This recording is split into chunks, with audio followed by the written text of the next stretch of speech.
Há uma série de ideias muito persistentes sobre Portugal. Algumas são simpáticas, outras são só insistentes. E quase todas surgem com a mesma convicção tranquila de quem leu algures ou vive cá há uns meses. Want to learn Portuguese or are you here just to look at the pet platypus? Then try this course. I made it.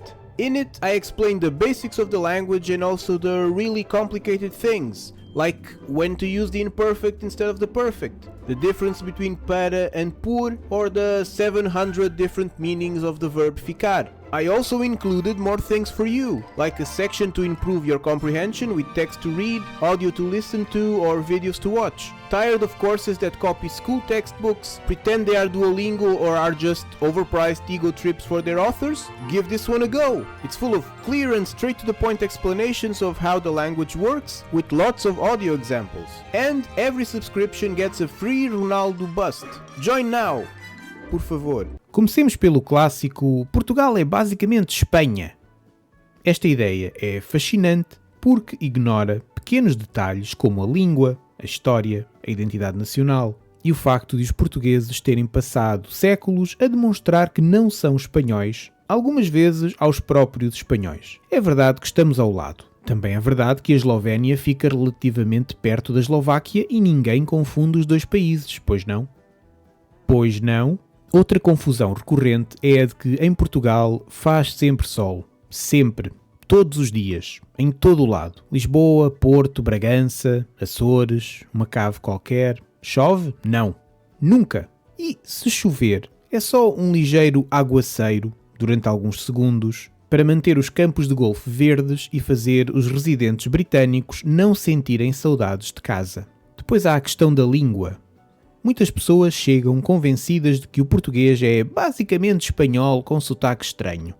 Isto é errado e até um pouco cruel, porque o português e o espanhol são duas línguas com identidade própria e nenhuma delas evoluiu a partir da outra. Evoluíram as duas a partir do latim.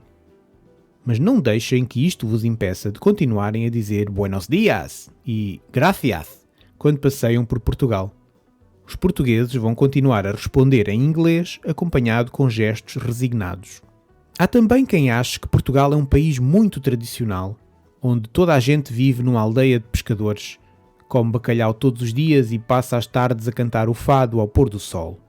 Esta imagem ignora pequenos pormenores como o declínio da pesca como atividade económica viável, o resto da roda dos alimentos, e o facto de, ao pôr do sol, grande parte dos portugueses estarem presos no trânsito a caminho de casa e sem grande vontade de cantar.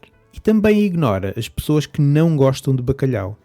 Sim, elas existem e vivem escondidas entre nós. Outra ideia curiosa é a de que os portugueses são descontraídos. Isto é verdade desde que não se fale de futebol, política, dos salários, dos preços de tudo, sobretudo da habitação, e do centro das cidades onde já não se pode ir porque tudo se transformou em experiências para turistas. Também há ocasiões em que os portugueses são descontraídos, claro.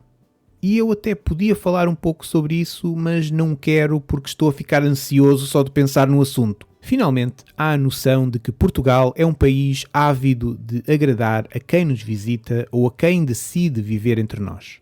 Isto não é verdade.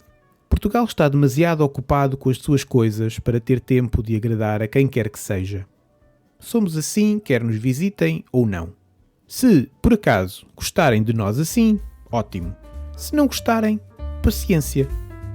Talvez até haja um fado sobre isso.